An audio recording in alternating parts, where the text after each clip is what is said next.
Hey, it's Sylvan, and this is the Handpan Podcast.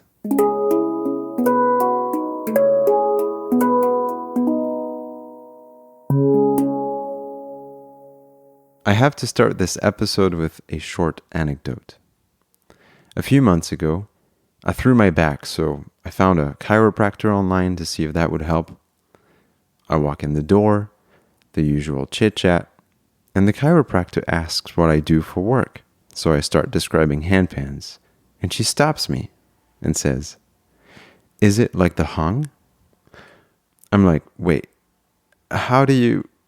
And she begins telling me, "Well, I have another patient who used to sell those." "Hold on," I go. "Is it?" And it was. It was Ron Kravitz, who's today's guest on the podcast. And in a moment, you'll understand what a crazy coincidence that was. Because Ron is a historical figure in what would later become the handpan art form as we know it. In this episode, we uncover secrets from the past and share untold stories about the hung and about PANArt. Not based on rumors, but through the lens of Ron's first-hand experiences there. Now, I know PANArt has been a polarizing topic in the handpan world, especially right now. And the goal of this episode is not to pitch a certain agenda or to make a statement, because I believe that the stories you're about to hear speak for themselves. So if you're curious to know about the early history of this family of instruments we call handpans, well, enjoy this fascinating conversation with Ron Kravitz. Ready? I'm ready. All right. Well, Ron Kravitz. I don't think it's an overstatement to say that your name is legendary among hong and early handpan players in the U.S. A legend, a story from the past. That's what you were to me until we met a few months ago. In the most unusual of ways, I should add. But it's really amazing to be able to sit down with you and to ask you all these questions, because there are very few people who were there at the very early stages of this art form. So it is a tremendous joy to be able to finally make this happen. Thank you for being willing to be on the Handpan Podcast. Let me start with this. For the people who don't know you, Can you tell me what your role was with PANArt? Sure. I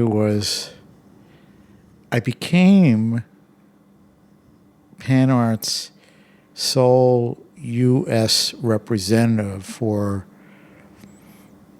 selling hongs to the U.S. population. I became because there was a store prior to me, and we were selling at the same time. But the reason why the store lost favor with Felix and Sabina was because they were selling the pentatonic C and F. And in the beginning, PANArt only had 15 scales. When I came aboard, they had then up to either 30 or 45. It didn't make sense. Now, I didn't get all this, coming in. I didn't know the history or anything. But it made sense to them that to only sell 2 scales in a store when you have 45 other ones available. And from a retail store's point of view, that you can't have 45 in this case, instruments, and some of them are pretty out there. Right. Financially, it has to make sense. So that's why, that's where they started out. And as PANArt grew, I just happened to come along at the right time. Yeah. What inspired you to become their distributor? How did all of that start? What inspired me to become their distributor?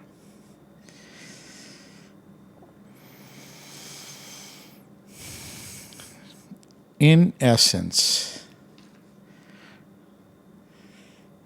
I recognized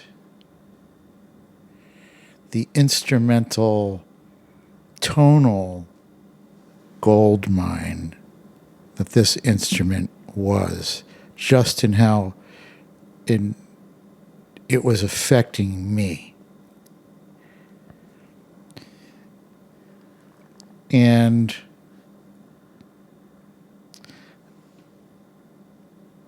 so I have to back up. There's a lot of stories that go, tell this part first, Mm-hmm. I am part of an organization called Music for People for many years, since 1988, which was created by David Darling, cello player, whose initial renown was for being the cellist in the Paul Winter Consort, a band that played with Whales and Wolves, their recordings. And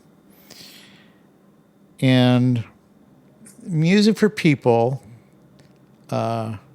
were primarily a United States organization based mostly on the East Coast. And then David would do concerts, Esalen on the West Coast, and other places. He's pretty renowned, the maverick cellist, David Darling, and eventually Grammy Award-winning cellist, David Darling.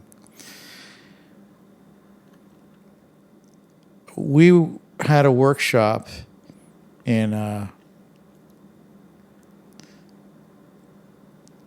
at Immaculata, Pennsylvania. And Music for People is a school of improvisation. And I guess it was the year 2000, must have been late 2001, 2002, somewhere in that time. It was the last day of a workshop, and David says, "Ron, check this out. I see this yellow bag, bright yellow, with kind of a black dot on the bottom." Okay. It's this flying saucer-shaped instrument. And I play it briefly because we were all leaving. We were departing. The workshop's over. And I thought, like, oh, it's kind of nice. I like it. I like it. And I'm a big tongue drum fan. I have I don't know what the count was at that time, but I know at some point I had 24 tongue drums, a lot of them made by Michael Thiel, whom I consider the best artisan craftsman of making tongue drums, melodic tongue drums out of wood. This is kind of a similarity, but it's out of metal. So now at least 3 months go by. We have another workshop in Bryn in Pennsylvania, in the College of the New Church. One of our graduates is the head of the Assistant Dean of Student Affairs. We are able to be in this gorgeous, brand new, fine arts building, 30-foot high ceilings. And it's the beginning. And I'm actually teaching this weekend. It's a Friday. And I see that yellow bag, as one of the instruments on the table, because I would supply percussion instruments from my massive collection of instruments that I've always done, And I said, I might as well try it. And I start fiddling around with it. It must be around 8 o'clock in the morning. The workshop starts at 9.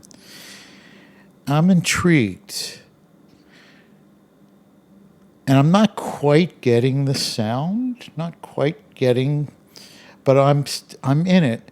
And then Mary Kanish, who was another person who had the hung, hears me kind of struggling a little bit. She says, Ron, go like this.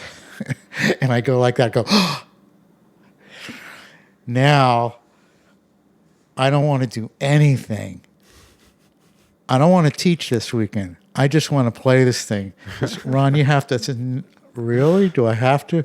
Every break I had, I went back and I played it. The workshop's over. I say, David, can I borrow this? She says, Ron, I'm sorry, but I have a gig on Wednesday and I can't. But here's the contact information. I sell a djembe here and there. I'm leading these percussion workshops in my house, music for people workshops, African drum classes, and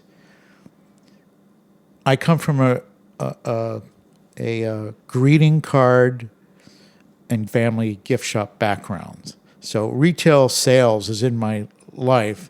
I've sold things, and I've been in that environment, but loved working with customers.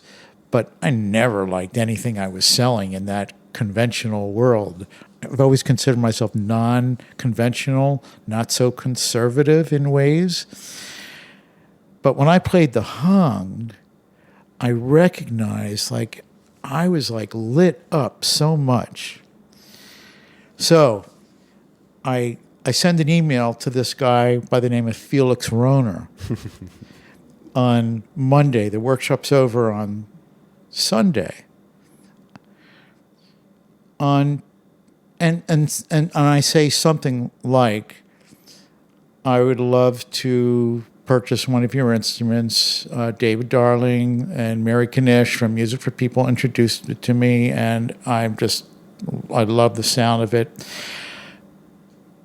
And by the way, I also sell instruments and would love to sell yours.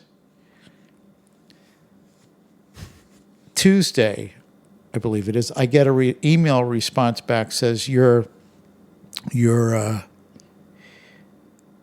can send you an instrument of your choice, and it was the Phrygian scale that David had. So that's what I wanted. That's the only thing I knew. And it says your Phrygian scale would cost this, but your selling price for the instruments would be $180. It says, tell us what you'd like, how many you'd like for your order. Literally, my mouth dropped open. What? What's going on? I'm a nobody in the world of selling instruments. I don't have a store. I sell out of my house. And I just take it in. I go, wow. And at some point, I call him up and introduce myself. And at some point, I say, I want to come visit. And they loved that, that I wanted to take the time to visit. I don't recall that the other buyer did that. I don't recall. But they both, Felix and Sabina, loved that I wanted to come and visit. So that's how it started. And I was just, again, blown away because I have no credentials other than I'm saying I sell, and I do. I sell a djembe here and there. I sell a tongue drum here and there. But I don't support myself doing that. I'm in this other world. Well, I'm actually out of that gift shop world. I've left the family business, and I think it's 2 years outside that family business for various reasons. I left that world. And now I'm looking to support myself from in any musical means that comes within my sphere to try it out. Well, I knew that this was the sphere. I didn't have to think about it. Like, now, the original selling price was $345. That was the first year, if I'm not mistaken. I know there might have been a 400 jump somewhere. I know there was a 550 point, and then the second generations, I was selling them for $1,500.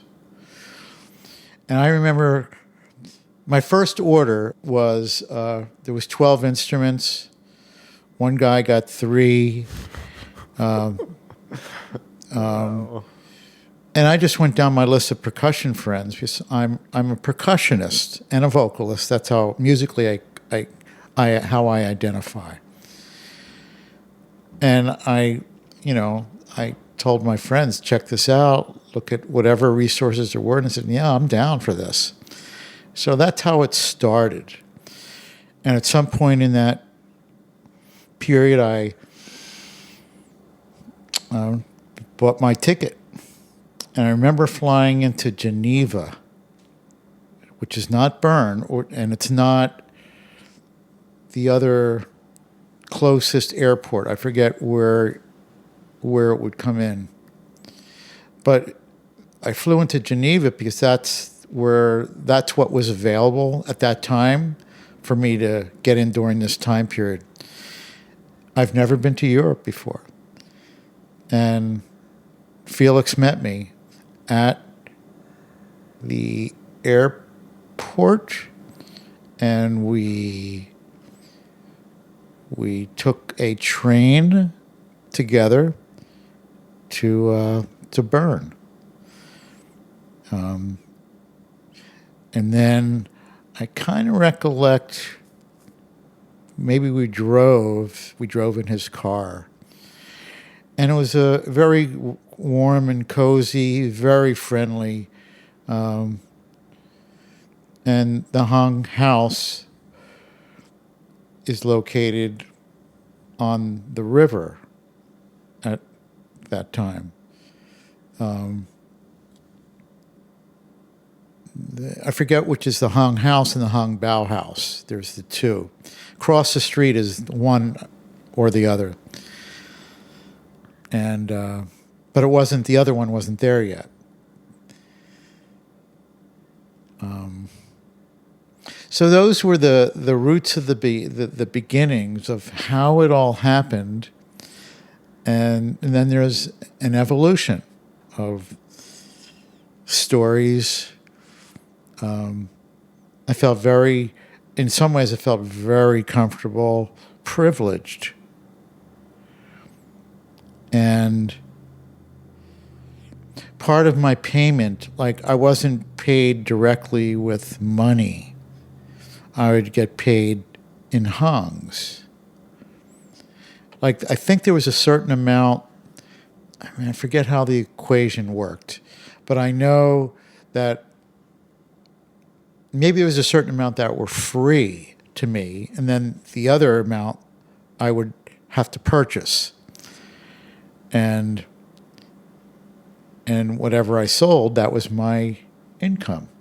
And then they would get paid, It's an interesting arrangement. Yeah. It's unconventional. It's unconventional, but it also, boy, it's the currency I was looking for, I'll tell you. Yeah. Because it became currency. Pretty much instant currency, especially as time grew on. Right, because how much demand was there, especially, this was before social media, how much demand was there for the Hong? How did people find you? How did you make yourself known? Yeah. They did have a website at that point. And then I had my website, musicinthemoment.com. So I believe I had something on my website. And PANArt listed, I think they listed who their distributors were. around the world at that time. There were eventually 14 distributors around the world. Eventually. There weren't quite that many at that point. And then again, that other company left. They sent me a letter saying we've decided to, however they word it, but we like how you're working with us. So we would like you to be our sole distributor. And it was like a celebration. Like, I loved the instrument. I've never been moved by sound in that way. And it was it was so special. And people who were hearing it were enthralled. Percussion people, music people were enthralled. So a lot of it was, as it started to get out there, sales, and it wasn't like those first couple of years, it wasn't like sales were going out the window. It was slow in a way.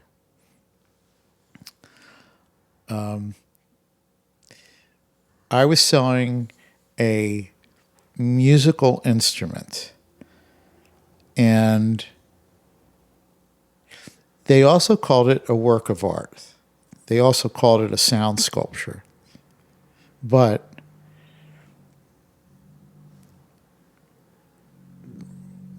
it was a musical instrument. And I'd pick them up. I'd have to go to Philadelphia International Airport, the cargo, to cargo. And it could be Continental Airlines. It could be one of the many different airlines. And then go to the customs. And it was always a trip to go to customs and make sure everything checked out. And I always felt a little nervous about that, but then, okay, you pass, and then you drive your car. I was driving a van at the time, and maybe 12 boxes, and then I remember it's clearly my largest order was 37 instruments at one time. And maybe it was either the last year or the 2006 or 2007. And remarkably, they all fit in my van. I was a master packer. Like, from the family gift shop business, I was a stock boy at 12 years old. And I'd try to find something in the back stock room. I'd say, "Hey, Dad, there's no more room." He says, "Find a space for it." He'd go back and he says, "Here, look, here's how you do it. You move this around."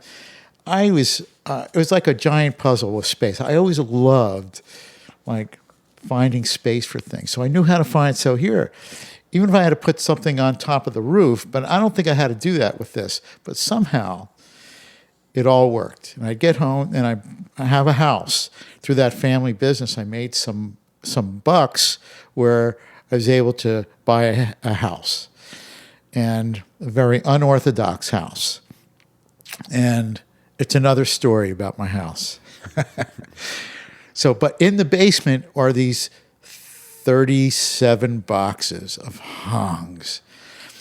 Some people, in some instances, they were almost, I remember 34 were already sold of those 37 before, and that was the year that they were selling for $1,500. So that's why I left to go, well, Hong's just another name for currency at that point in time.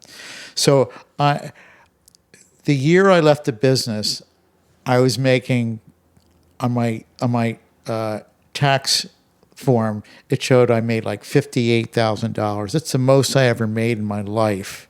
You know, again, there's stories about family businesses and stuff. Keep it short. The next year when I left, I showed $8,000 on my taxes. So from having the freedom, from making the intentional choice to leave the business into the music world with both feet in the door and taking on any opportunities that came my way, the first year was challenging. The second year, I think, is when the hang came along, and I go, whoa,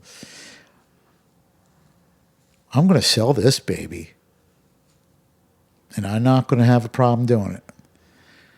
So, so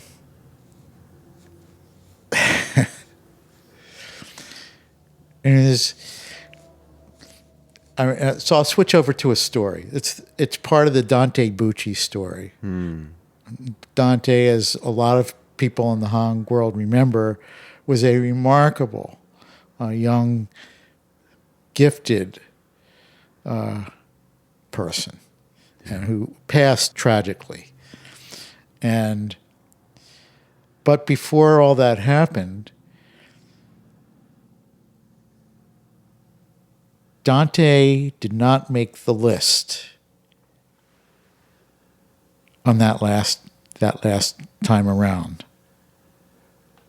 or whatever that year was. There was a police officer in New York who was the last name on the list. Don't remember her name. He had a financial issue, and he had to cancel his order. Dante was next. I remember calling Dante Bucci up and saying, "Hey, I got some good news for you." And it was like this he was celebrating, you know? Wow. So I remember here these 34 instruments, so all the instruments, the boxes and the instruments were laid out on the top. And I would call people up around the world and say, some people had an idea what they wanted already, but most didn't. And I go, okay, I'm going to play for you. So I would play with the speakerphone and say, okay, can you narrow it down? And that's how I would sell these things. It's amazing. And Dante was local. You know, I'm Philly suburbs. So he came over, and he narrowed it down. And I know he got one. I know he got another one. I don't remember if he got two at the same time. He may have actually gotten two at the same time. And, you know, I had this rule that, you know, I want to give everybody an opportunity. So I'm not so clear on how that all went down, but I know he eventually got a second one, if not that time. And then we used to have a band we called ourselves a band. And it was me, Dante, my colleague Lynn Miller from Music for People, and my dear friend Natasha, wonderful percussionist. And we all sang. Dante was a gifted musician. I mean, really gifted. And he would play two at a time, and he had these compositions. And so we called ourselves Stereo Shruti Hung. Shruti is I'm a distributor for Shruti Boxes. I'm the U.S. rep for a company in Germany, and then I become the U.S. rep for a company, the M1s out of the U.K. with Stefan Cartwright. And they're really high quality instruments, this drone. And I am playing the two greatest gem merges together, a hung with a drone, a Shruti Box, this drone. Shruti Box is a relative of the harmonium, but it doesn't have keys. It's got levers. In those days, the original ones, the German ones, before the German ones, they were traditional and they had knobs on the top. There were no chromatic scales. And then chromatic scales were introduced, and then foot pedals came out for the. So I used to play the hung with one hand and a Shruti on a table on the other, and I could manage that, but I could never have my hands free to play both. And that's what it's like. And so that eventually changed when the foot pedal came out, and it's like, oh God, this is God's gifts. Yeah. And it was made by Richard of Sounds Inspiring in the Netherlands, right? It's funny because even though you and I only met recently, there are so many people in our lives that we have in common. Like just a couple days ago, I was reminded by Danny Sorensen, who bought a hong from you, and he experienced just what you described. You were playing the different tunings for him, and that's how he chose over the phone. And then obviously Dante, there's a lot of names that are familiar. I'm sure Rusty James, Richard Saggio. These are all people that you sold hongs to. And there are people outside of the US who know you as well, because there's a point in time when PANArt dropped all of their distributors except 2.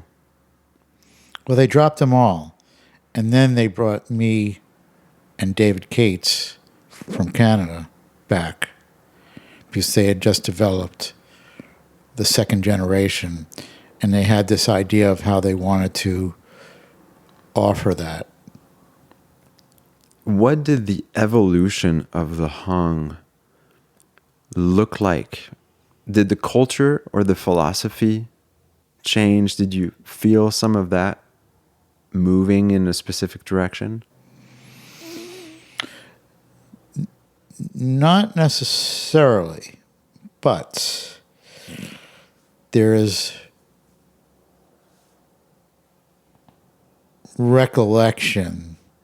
vague recollection of,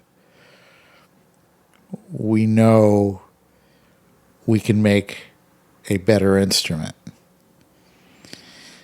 And when the word came down that they were, I guess all the distributors received a letter or an email,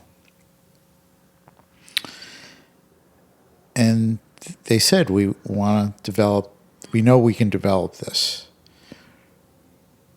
And they did into, those first generations, they used to heat it with a blowtorch out back in this little shed in the hung house. And that was most of that was Sabina's part of her job. When the second gens came about, they created new instruments to work on them, and I believe it was a 4-tiered oven where they could make 4 instruments at a time. So you'd get the shells in the raw form, and they each had their room, which you've probably seen, yeah. And they'd have their headgear on, and they'd be hammering all day, and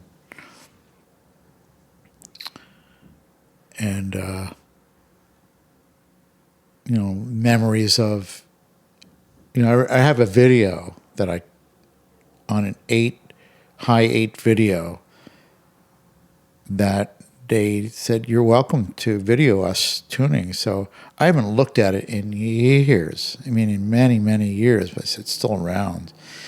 But this intimate, it's a little interaction between us, but it's watching them hammer, going from one room to another, watching the colored sand on the instruments, which was fascinating.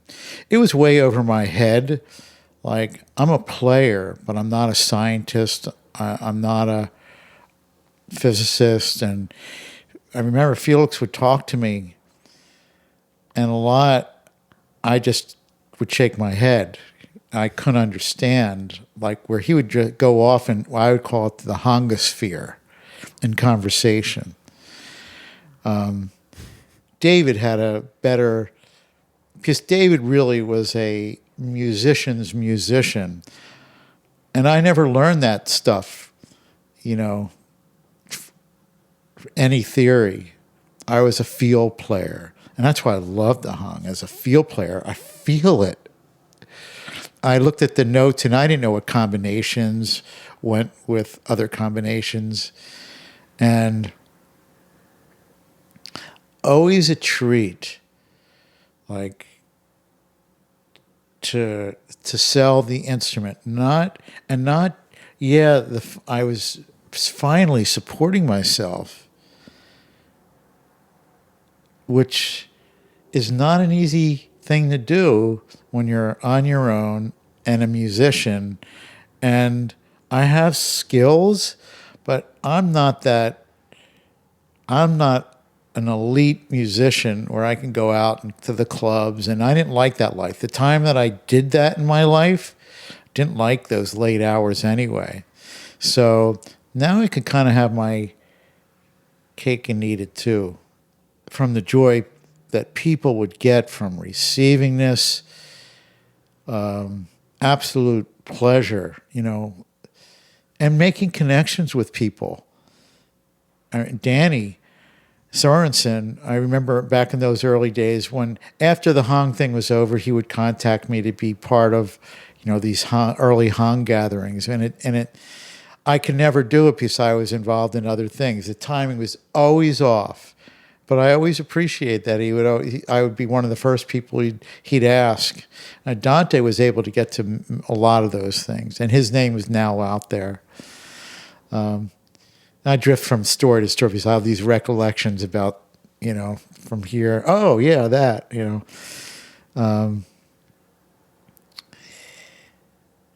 Ask me something else. Yeah, no, that's fine. I know that, I'm sure it triggers a lot of memories. Yeah, a lot of those Let's triggers. Transition to the hype, or the moment when the Hong became viral, and what that meant in your world. I know you have a story on the most expensive Hong that ever sold on eBay. Yeah. What was that number again? $23,000 that I recollect from. The most the Hong ever sold for was $2,400 from PANArt. But even before that time, you started to see these prices, $3,000, $5,000, $10,000, and upward. So there was a friend of mine who has 2 children and purchased a first-generation Hung from me at that. He was amongst that first batch at $345, and he says, "I need money. I've got to sell my Hung." He needed money for something. I don't remember what the circumstance was. So, through a connection of his, some guy in Europe from France is going to buy this instrument for $15,000. And he does. And my friend says he had just flown in on his personal jet from one of his chateaus in France. That's how I recollect the story. And he took out like pocket change. Here's $15,000. Wow. He eventually got another Hong, PANArt had a lot of trouble with people selling it. understandably. Yeah. Yeah. When did it go viral? The last year, well, it was going, they could never meet the demand. They always consider themselves artisans. They always consider themselves artisans. And so if you wanted a repair, send it back. They were very generous. They were extremely generous with me, putting me up in their house. I remember Felix put me up in his house. His wife was there. His 3 children, young children. And I took his oldest child's room, his flat, on the other side. They lived in this, what do you call it? I guess you would call it a co-housing development, something like that, or their version of a condo. And walking a lot, like we would walk home from the Hung House to this place. Felix and I would go together, and then I learned the route so I can go back by myself. And I just felt his generosity to me. Eating together, we would eat at their house, sit down at the dinner table, and we ate a lot of cheese. I remember eating a lot of cheese, and I was always treated kindly and with respect. And so the viral thing happened. They would tell me that they would get at least 50 emails a day. And I found it hard to believe. But when David and I went there, we were let go. And then we were brought back to sell hungs to the world community. They would take a break every single year to rest their hands. They had to, Felix and Sabina. And so we were brought back, and they had made, I believe it's either 90 or I think it was 90 instruments that they would sell. And it was our responsibility to sell to to make the sales, to contact this list of people. And that's what we would do. Start early in the morning, call people, say, yes, you have an appointment to come in. I think we would have as many as 7 appointments in a day. And we were sold out in 3 days. And people were irate. What do you mean you're sold out? I've been waiting for months. So Felix and Sabina decided we're going to up the level to 190 instruments. So we'll satisfy some of that demand. And during this time, David and I witnessed the extraordinary number of emails that would flood. This was every day. They would receive 50 or 60 emails a day for requests with, like, the Pope never asked for hung, but you would, or the Dalai Lama that I know of, but you would have I mentioned their names because the highest accolades and goodness of people that serve lots of people wanted this instrument. Wow.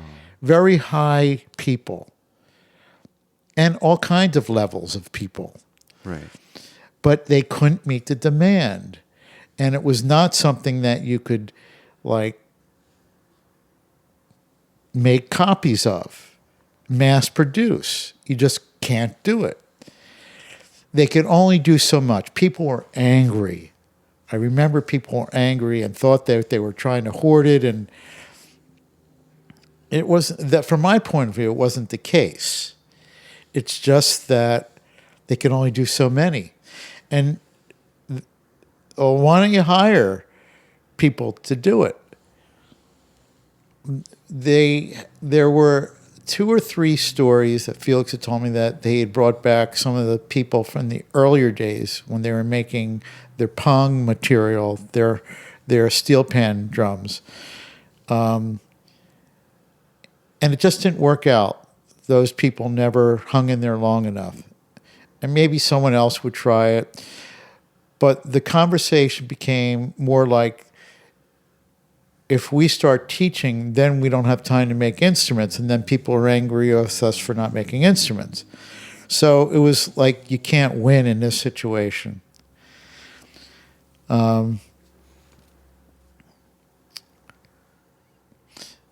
They used to say to us, I wish someone would develop this instrument, because it was all free. It was all out there.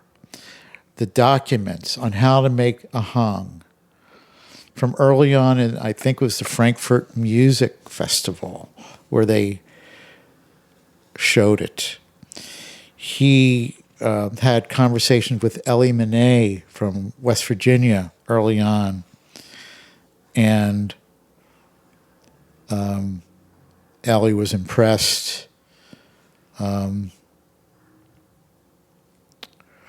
I remember Felix was somewhat, I don't know if the word is distraught but not happy that there were someone had written something, maybe more than one piece, I don't remember, about, here you have this instrument from Trinidad, or you've taken this, but it was kind of the essence of you're taking this instrument from our culture.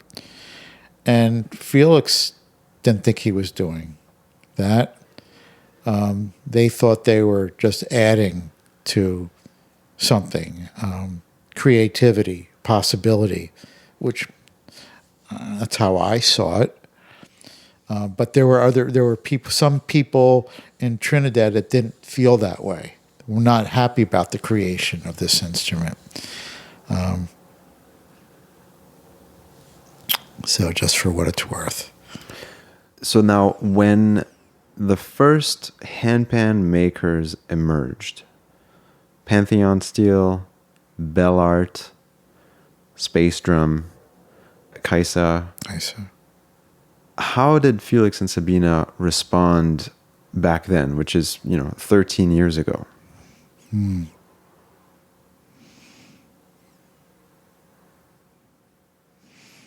Well, just backing up, I have the clear memory of saying, or remembering them saying, we hope someone else creates an instrument so it takes the pressure off of us. And then these instruments came out, and I kind of remember, like, they weren't so happy about it because they weren't doing it how they were doing it. It wasn't the same kind of material. That's a vague recollection of a conversation.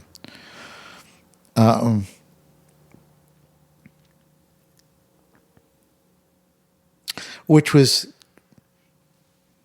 contrary to what we wish people would come out to take with an instrument to take the pressure off of us. So I don't remember a lot of dialogue about it, but that's a general thing. So somewhere along the line, they changed their viewpoint, I think.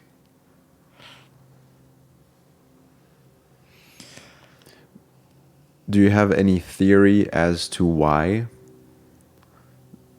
Or what might have changed their mind?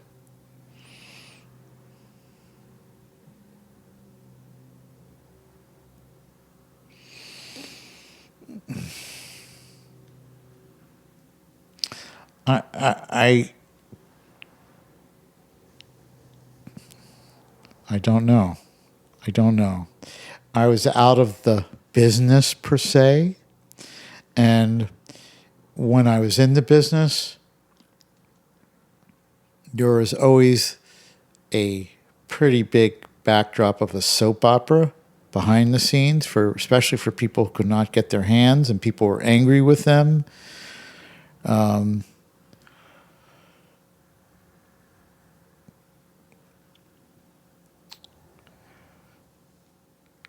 I can't say for sure. Yeah. I don't, because I didn't follow.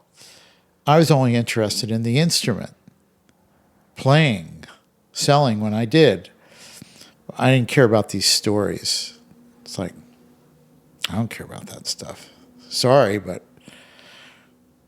so I don't know. I don't know where, when.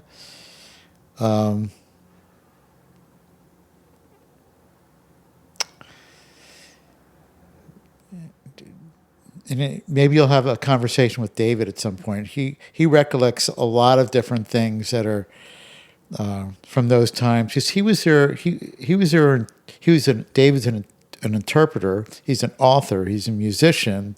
He's a Feldenkrais practitioner. A wonderful human being. Has lots of skills. But he was their writer. So he received communications that I did not receive and has greater recollections on some of these streams of directions that they went than I do. Because even after we left the business,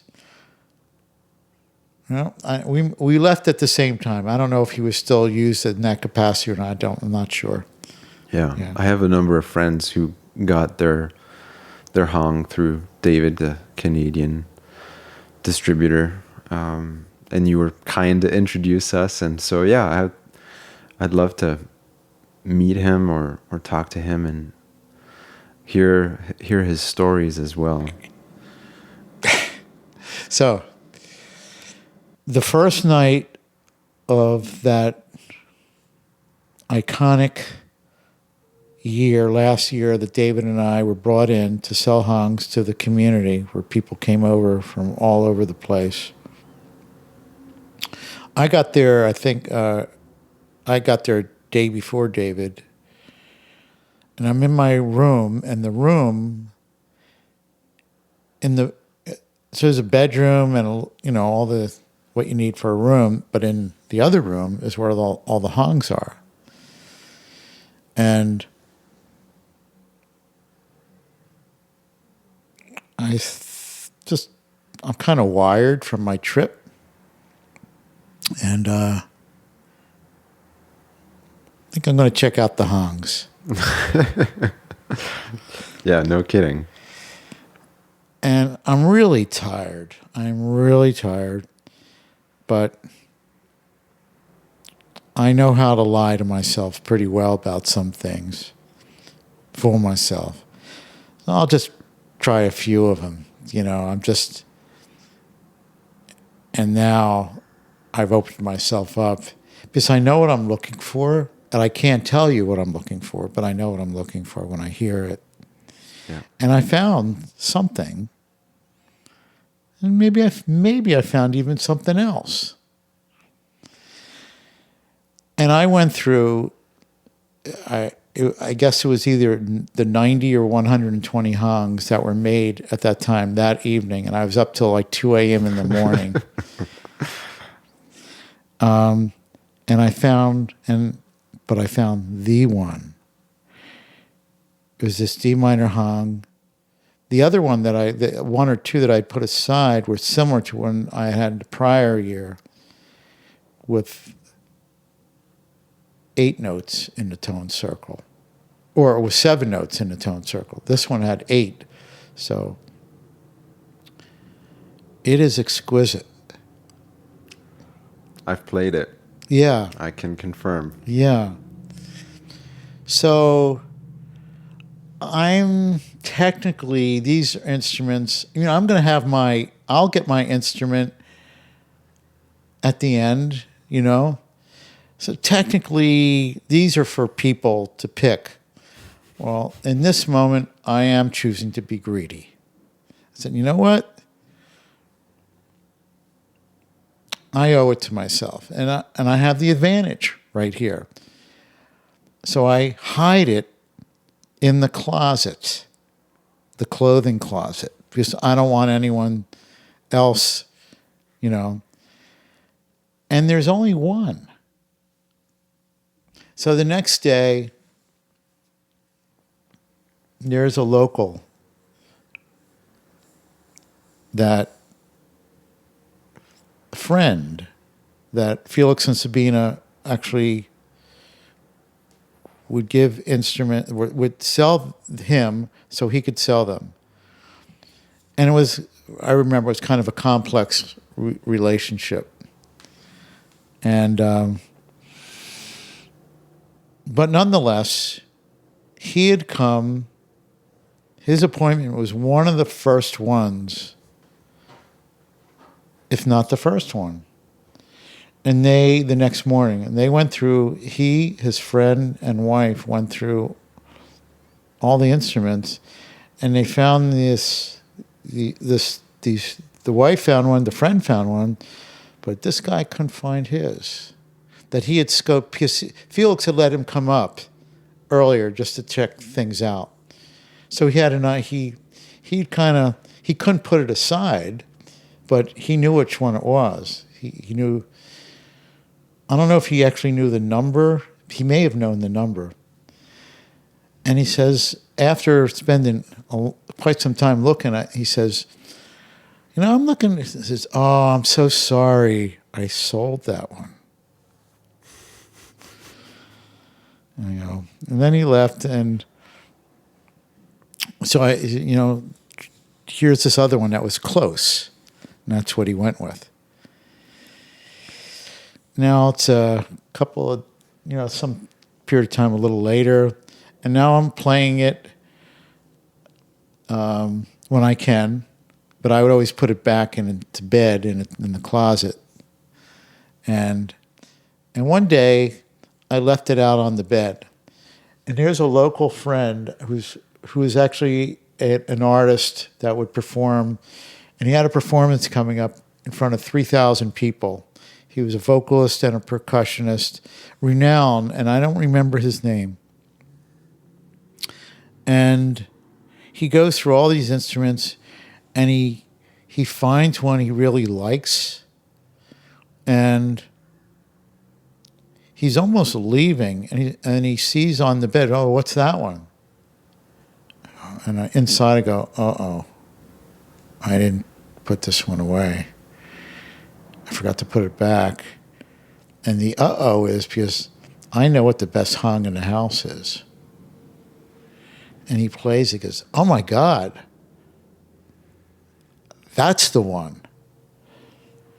Oh man, I'm sorry, I've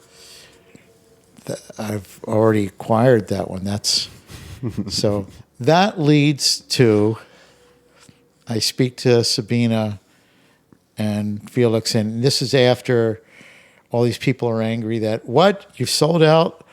We've had 50 and 60 emails a day for people making their appointments, and the appointments are now they're really filled up already, but they decide to make 190 hungs, an additional number to make it to 190. That's how I recollect. And within that, Sabina made more of that number 279, that same kind. And those were the last ones. And those were the last ones because the high note on that, whether it's the C or the D, it was tight. And she really had to work hard. And that's why they stopped making, because that top note was just not getting the resonance. But on this particular one, yeah, did. It's a phenomenal instrument. It has the best of both worlds. The high-pitched bell-like tones of the first gen. Yeah. But you also have the warm, boomy bass of the second gen.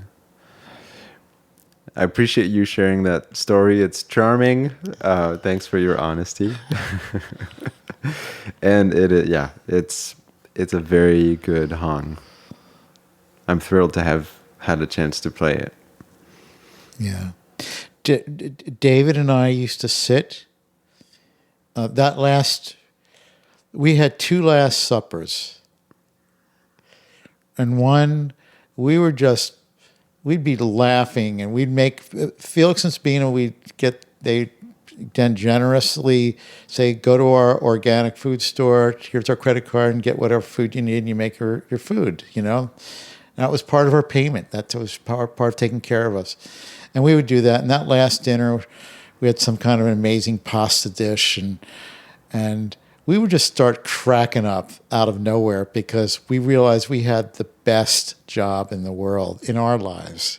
It was just so, like, we just crack up. Like, here we are sitting on top of the world. And we knew that it could leave at any time for various reasons. We do that. It's not the most permanent position. And we were about to soon have our last farewell dinner with Felix and Sabina. They were taking us to this country, somewhere in this country. It's a restaurant, but it's not called a restaurant. It's called something else, homemade food, and we would discuss our future. Uh-oh. And so it was kind of, I don't remember a lot of the conversation, but in essence it was, are we going to continue? You know, we heard, like, we don't know what we're going to do yet. And then, however long after, we both received our letters saying that we've decided, you know, we're going to stop distribution, and I was sad, and I found this remarkable letter that I wrote to Felix. I think, like, I didn't know I had it. It's in an email, and I'll share it with you sometime. Yeah. But it's like this thanks and appreciation of how it changed my life, and I'm literally bearing my soul. And I thought, wow, I forgot about this. And when I was reading it recently, I thought, is this me? And it was like pretty cool, like this part of my history, in that part of my history. And that must have felt like the end of an era. It was. I was selling the Shruti Box, which was financially, it was a pittance compared to what PANArt was at the, you know. But we learned to adjust. I didn't have a regret. I had been gifted, and I did what I was needed to do. And they would call me from time to time if there was some issue with somebody in the States, and I had my hopes up, you know, maybe something will happen again. And time went on, and then people started to come out, you know, handpan makers, and I'd hear about things, and life goes on. You know, it's history right there, and it's really fun to relive it through you. And I think that's probably a good place to wrap up. Ron Kravitz, thank you so much for sharing these stories and the wealth of knowledge. This was a real treat. It was my pleasure. It's my pleasure to get to have met you and gotten to know you, and the times we've played together. We've had an absolute pleasure of experience every single time. The few times we've done it, out in the park bench of the Wissahickon. It's been wonderful. Yeah. So I know we're going to have more. And when these COVID times change, I can't wait to introduce you to the rest of my community. Yeah. And we'll have these gatherings I'm talking about. You'll be, you know, I could go off on more tangents of stories, but Thank you. Thanks for asking me about my part, for what it's worth. That was great. Thanks, Ron. Yeah. Well, And this conversation with Ron is worth a lot to me. Interviewing him kind of made me feel like a handpan historian for a moment. But right after Ron and I spent this time communicating with words, we stopped talking and we communicated in a different way, through music. I recorded that jam. It was a special moment.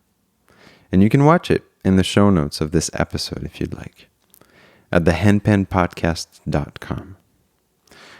Okay, I have to share with you one more crazy story.